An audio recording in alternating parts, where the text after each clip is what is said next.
Assalamualaikum warahmatullahi wabarakatuh. Semoga anak-anakku selalu bahagia dan semangat dalam pembelajaran bahasa Indonesia ini. Pada kali ini, Ibu akan menjelaskan tentang struktur dan kebahasaan teks prosedur. Kompetensi dasar dalam teks prosedur ini yaitu 31, mengorganisasikan informasi berupa pernyataan-pernyataan umum dan tahapan-tahapan dalam teks prosedur. Merancang pernyataan umum dan tahapan-tahapan dalam teks prosedur dengan organisasi yang tepat secara lisan dan tulisan. Tujuan pembelajaran setelah proses belajar mengajar dengan menggunakan metode diskusi, penugasan, dan presentasi, siswa dapat merancang teks prosedur secara lisan dan tulisan. Kemudian indikator pengetahuannya yaitu 311 menjelaskan teks prosedur, 312 menjelaskan isi teks prosedur, 313 mengidentifikasi pernyataan-pernyataan umum dan tahapan-tahapan teks prosedur. Kemudian indikator keterampilan yang harus dikuasai oleh siswa yaitu dengan 411 membuat rancangan teks prosedur dengan organisasi yang tepat. 412 mempresentasikan teks prosedur. Kemudian kalian tahu sendiri yaitu pengertian teks prosedur. Teks prosedur adalah teks yang berisi petunjuk untuk melakukan, menggunakan, atau membuat sesuatu dengan langkah yang urut. Tujuan komunikasi teks prosedur adalah untuk menjelaskan bagaimana sesuatu dilakukan, digunakan, atau dibuat dengan langkah-langkah yang urut. Kemudian ciri-ciri umum teks prosedur yaitu memuat langkah-langkah untuk membuat melakukan sesuatu kata kerja aktif. Langkah-langkah bersifat urut, lalu menggunakan kalimat perintah atau kalimat imperatif yang lugas agar langkah atau petunjuk mudah dilaksanakan atau diikuti.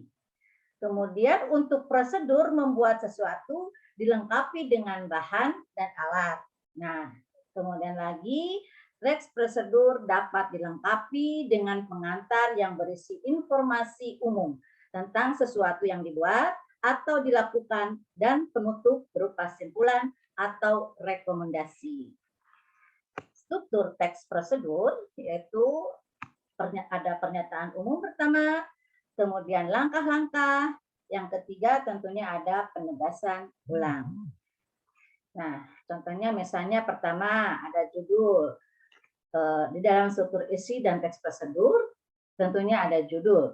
Judul teks prosedur berupa nama benda yang hendak dibuat, sesuatu yang dilakukan, atau sesuatu yang digunakan. 2, ada pengantar.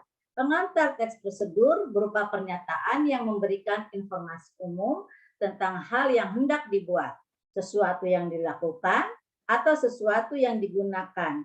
Selain itu, pengantar teks prosedur dapat berupa paragraf pengantar yang menyatakan tujuan penulisan. Yang ketiga, prosedur atau tahapan dengan urutan yang benar. Prosedur atau tahapan sebuah teks prosedur berisi dengan urutan yang benar dan sistematis.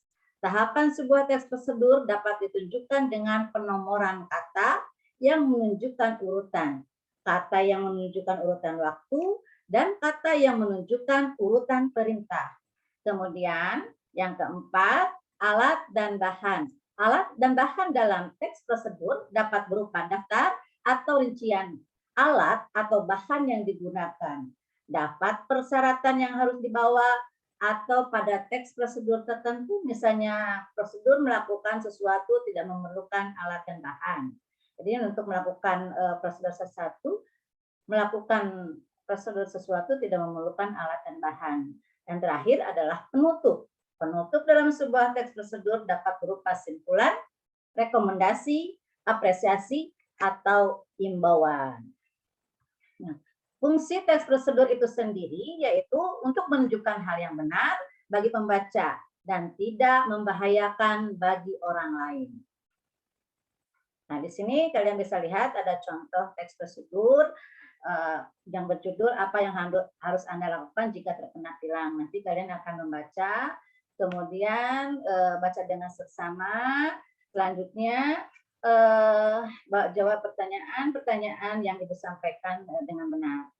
Nah, terakhir kalian silahkan diskusikan hasil pertanyaan hasil jawaban kalian.